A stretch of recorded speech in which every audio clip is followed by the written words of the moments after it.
check-in na ako. So, nagbayad ako ng 3,000 yen kasi malapit na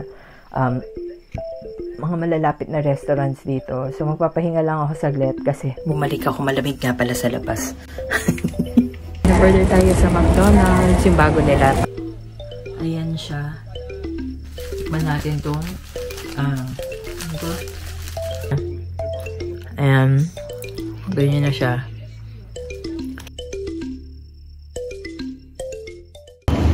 Last breakfast. Check out na ako later.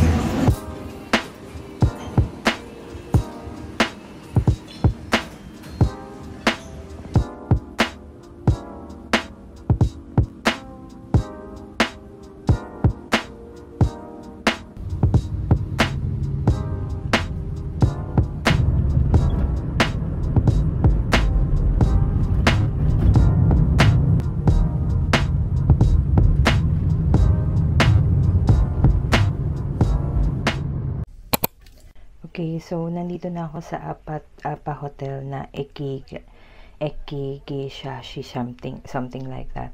So nag-early check-in na ako. So nagbayad ako ng 3,000 yen kasi from 12 alas 3 pa kasi yung check-in nila. Medyo masama yung pakiramdam ko and gusto ko muna magpahinga. Kaya nag-early check-in na ako. So ang total na binayaran ko dito is 60,510 yen para yun sa 3 nights with breakfast na. Tapos, kasama na doon yung, yung yung early check-in access ko. So, parang mali yata ako nang nabook kasi medyo malayo yata to sa lahat. Though, hindi ko pa naman siya na-explore kasi nag-taxi lang ako going here. Pero ito yung, magro-room tour muna tayo. Ito yung itsura ng room. Pasok mo, nandito na yung mga sabitan ng, ng mga gusto mong isabit. So, medyo malaki naman siya and medyo spacious naman yung, yung place. So, dito sa side na to, dito yung lagayan ng key card. And then, ito yung sa CR. So, yung CR nila is yung usual or yung typical na CR ng, ng Japan. So, meron ditong bathtub and then yung toilet, and then yan, kompleto naman sila ng mga amenities, ganun. And then dito sa side is isang malaking mirror, ayan, tapos yung sa tsinelas, then trash bags, trash cans, tapos nandito yung sa kama mo, and wala tayong view yata, I guess. So dito is merong vanity mirror, and may free water na isa. Tapos, yan yung sa remote. Tapos, yung kettle. And then, yan. Ayan na yung, yan mga saksakan. So, yun. Dalawa lang yung saksakan nila. Meron pala dito. Meron ding saksakan dito. Tapos, ito yung sa TV. So, I think, to? It's broadcasted. Dapat pala dinala ko yung Google Chromecast ko, para medyo nakakapag, Kasi, na yun sa aircon. So, ayun. Yung typical na malaki yung room. Spacious siya compare dun sa, syempre, yun dun sa capsule hotel na tinulugan ko. At least now, dito is makakapagpahinga ako ng maigi. Kasi doon talaga is never akong nakatulog. Nakatulog naman ako. Nakakatulog naman ako ng mahimbing. Pero syempre, wala kang privacy masyado kasi hindi ka pwede magsalita or hindi ka pwede magingay doon pagka once na nandun ka na sa room mo. So, yun na yung end netong room. Tapos, itutour ko kayo sa hotel kung ano yung itsura ng hotel and then kung ano yung mga malalapit na restaurants dito. So, magpapahinga lang ako saglit kasi medyo masama nga yung pakiramdam ko dahil sobrang lamig this past few days. Ayun. So, pahinga lang ako and then balikan ko kayo later. Ayun, nga pala, nakalimutan ko. So, meron pala ditong ayan. So, meron silang ito, anong tawag dito? Parang pantulog and then meron silang mini refrigerator. At least dito is pwede na tayong kumain or mag-store ng food. And meron din naman silang mga bilihan ng food dito. Pwede kang mag-order. Tapos, ayan, yung dito sa ilalim ng kama is pwede mong store yung luggage mo or pwede din dito sa side. at least dito is pwede mong ayusin ng maayos yung luggage mo. Ma-open mo siya ng maayos. Pagka once na naglatag, pagka once na nag-impahe ka na. Yon. So, one comment dito sa Apa Hotel, yung first impression ko, okay naman siya. And then, yung check-in niya is sobrang easy lang.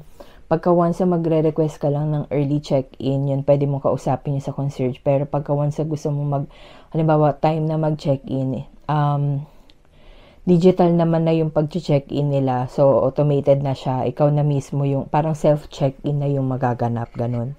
Tapos, another thing to note dito sa hotel is wala silang hotel to airport delivery. So, yun yung naman problema ako kasi feeling ko pag uwi ko, 3 yung luggage ko and hindi ko alam kung paano ko siya bibitbitin 3 unless magta-taxi ako papuntang airport. Which is magkukos na naman siya ng Tingnan natin kung magkano yung magiging cost niya. So, kung hindi talaga siya pwede na kung hindi talaga pwede yung sa luggage transfer. So, yun yung option ko, yung mag-taxi papuntang international airport.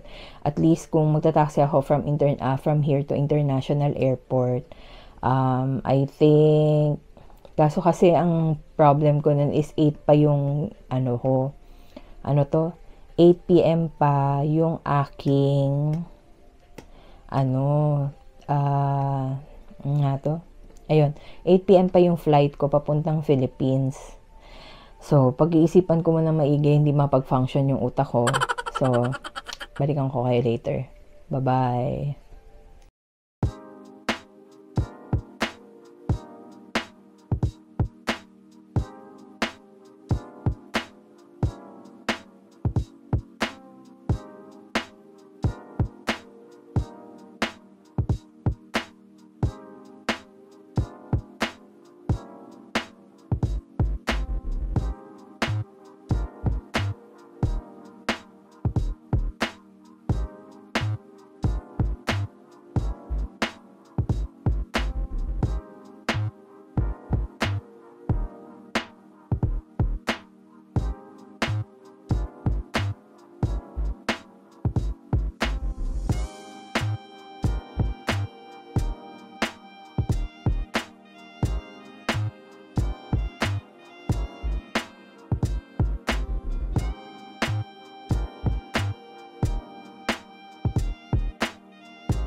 Okay, so lalabas muna ako. Pupunta ako ng lilibot-libot lang. Tapos bibili ako ng lunch. Titingnan natin kung ano yung mga nakapaligid dito sa area na dito sa Apa Hotel na tinutuluyan ko ngayon. Hindi ko kasi siya na-research. Chinek ko lang talaga siya. My fault, pero okay lang yun. Kasi ito na lang talaga yung available nung time na nagbubook ako. Tsaka, ito kasing hotel na to is binuko lang recently. Nung nandun lang ako sa may Okinawa. Yun nga, kasi nga, dahil nga dapat meron ako pa rin kahit papaano nagstay pa rin tayo sa hotel para maayos ko yung mga luggage ko. Pagka once sa malapit na akong umuwi. So, 3 nights lang naman ako magstay din dito. So, ayun. Tingnan natin kung ano yung mga itsura ng mga facilities dito. So, facilities, kung ano mga restaurant or mga malalapit na stores na nakapaligid dito sa area. So, balitaan ko kayo ulit. Bye-bye!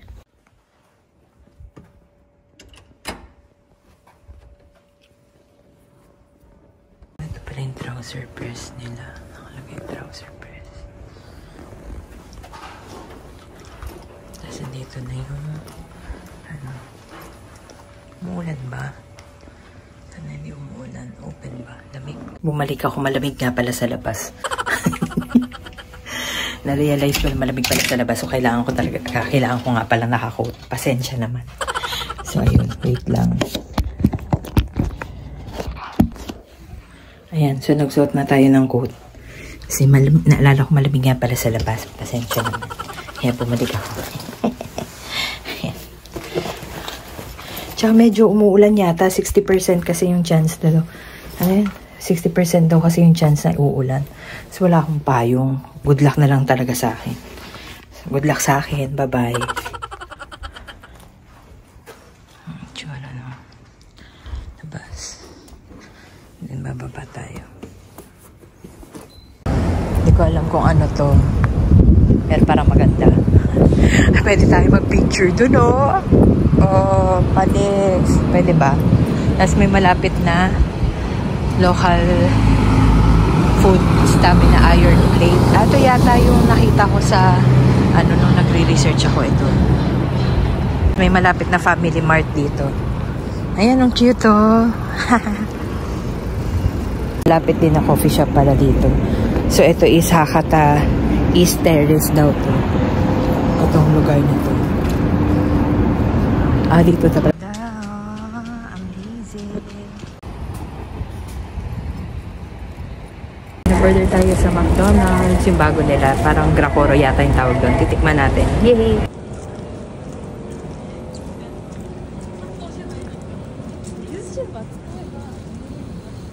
Okay, so bumalik na ako dito sa hotel kasi medyo umuulan-ulan ngayon. So bumili lang ako ng food. Yung malapit na McDonald's, may malapit na McDonald's dito. Maganda din yung area kasi marami siyang, malapit siya sa Hakata Station. And malapit siya sa train station. Tapos meron din mga malapit din yung Yodobashi. Yung Yodobashi camera. And then, basta may mga malapit din mga kainan and park. So, ayun. Pupili lang ako sa McDonald's. Yung bago nila. Yung ino-offer yata nila dito. Anong tawag doon? Ito, Gracoro. Ayan siya. So, para siyang para siyang may shrimp and macaroni sa loob. So, itatry ko siya ngayon. Tapos, ito, bumili din ako ng milkshake. Strawberry milkshake siya. Kasi, bakit hindi? Kahit masama yung pakiramdam mo, wala makakapigil sa'yo kasi wala naman bipigil sa'yo dito. Kaya, gora lang. Push. Para sa, for the love of food. Ayan. So, bumili ako ng strawberry milkshake. Kapartner siya ng, parang in-upgrade ko yung drinks ko. Dapat sana coffee. Pero, malagi na ako nagko-coffee eh. So, dito, wala namang strawberry milkshake sa Pilipinas. So, tinry ko tong, ito yung kinuha ko. In fairness, ang sarap. Creamy siya, tsaka at the same time, lasa mo din yung strawberry. Hindi ko lang sure kung talagang strawberry to or baka strawberry powder lang gamit nila. Tapos, sa food, yun, yung pinakita ko kaninang burger, yun yung in-order ko. Tapos, syempre, bumili din ako ng fries. Tapos, mustard sauce yung kinuha kong Ay, hindi. Fries. Tapos, bumili din ako ng Tapos, bumili din ako ng chicken nuggets.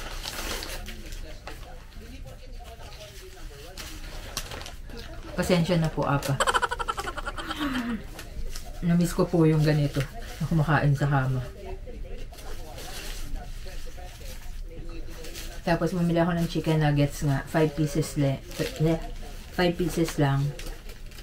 Tapos yung sauce niya is yung mustard sauce. Wish ko lang magustuhan ko siya. Kasi di ba sa atin, parang barbecue and sour and cream lang yung meron. So dito meron siyang different option, pero parang mas bet ko yung mustard sauce. Ayan. Ganyan siya. Amoy tae. Charot. Lasang kulay tae pala. Amoy tae. Titikman natin yung mustard sauce.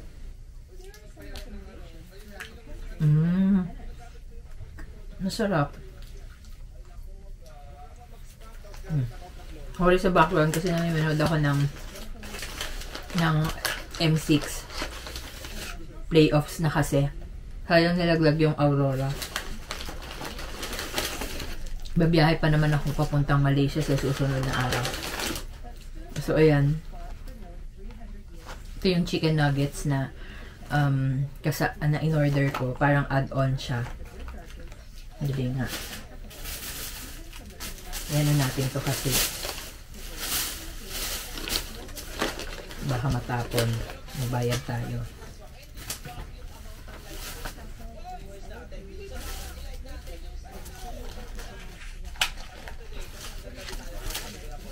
Miss ko kumain sa kama. Kasi hindi ko to nagawa dun sa isang hotel. Ay, sa Capsule Hotel. Kasi bawal kumain dun. So, ayan. Ayan yung food. Food dumps. So, dahil sa medyo umuulan siya, ayan yung pinili kong food ngayon. So, tingnan nyo. Ito siya. Ayan. Fries, chicken nuggets, and then yung mustard sauce. Tapos, ito yung gracoro na burger. Tapos, andito yung yung milkshake. Tapos, yung ibang pinamili ko sa Lawson, nandyan din. Kasi, para meron tayong backup just in case na umulan ng dire-diretso, meron tayong dinner mamaya. Though meron naman silang restaurant dito sa baba. Pero iba pa rin yung ready tayo. Baka kasi, magutom tayo. Kasi dun sa Capsule Hotel, ang last na kain ko is 7. 6 or 7, ganon. Depende kung magtatrabaho ako. May makain din ako sa bibili na lang ako ng sa Lawson, ay sa din, 7-Eleven. Tama ng danda. Tikman natin tong yung burger nila. Kasi wala nito sa Philippines eh. Kumakain ako sa McDo. Per country na pinupuntahan ko, kumakain ako ng McDo. Or per city dito sa Japan.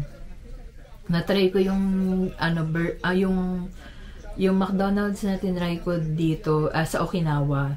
Naman siya, teriyaki naman. Beef teriyaki yung flavor. Masarap din naman siya. Tapos nagpunta ako ng Bali, Indonesia. Yung parang nasi goreng na chicken yung in-order ko. And then this time, ito yung offer nila ngayon bago sa Fukuoka. Yung gracoro. So titikman natin siya. Kung masarap. Or pasok ba sa panlasa ko. Dahil ako naman titikim. Ayan. Ganito yung itsura niya. Diba?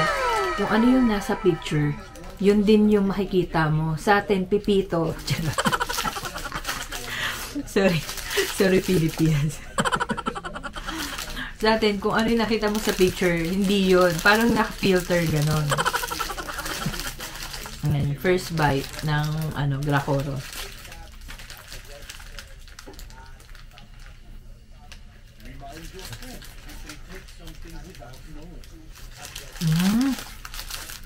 Ganyan yung itsura.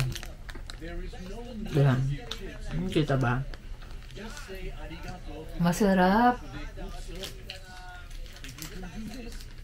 Ito yata yung gracoro na may demi and tartar sauce yung kinuha ko eh. In fairness, masarap siya.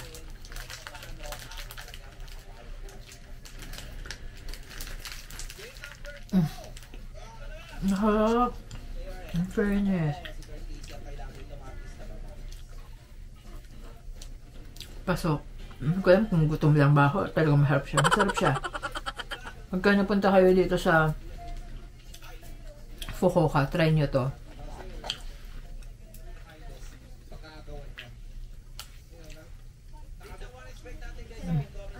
Yung chicken nuggets na try natin, baka magkaiba ng lasa sa Pilipinas tsaka dito eh.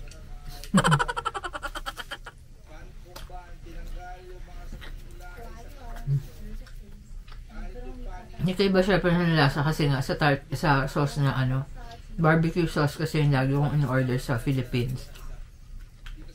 Dito naman, mustard sauce kasi yun yung meron. Meron pang ibang choices pero parang mas bet ng panlasa ko yung mustard or mas okay ako sa mustard kesa dun sa ibang mga sauce na nakalagay dun sa McDonald's. So, kakain lang ako and then update ko na lang kayo kung makakalabas pa ako mamaya or makakapag-shopping ako mamaya. Magse-search ako ng kung ano pang mga kung ano pang pwedeng puntahan dito sa area. So, manonood na lang muna ako ng M6 habang kumakain. Bye-bye! Okay, update. So, habang nag-charge kasi yung DJI ko. Kaya dito na muna tayo sa phone. So, update. Ganito na yung itsura niya. Ayan. Ganyan na siya. So, since wala na masyadong crunch yung nandun sa middle part, medyo may umay factor na siya. Kasi medyo mushy. Mushy. Basta ganon. Yung texture na nung parang patty niya. Medyo na siya, medyo mushy. Basta yon.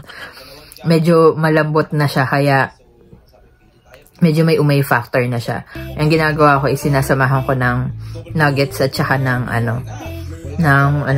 ng fries. O yun, so habang nanonood ako ng M6, syempre sa watch party yan ni Oh My Venus. Ayun, medyo naumay ako at in-update ko lang kayo sa lasa nitong baka sakaling mapanood nyo to at sabihan nyo ako diba yun? Ayun, busog na ako. Bye-bye.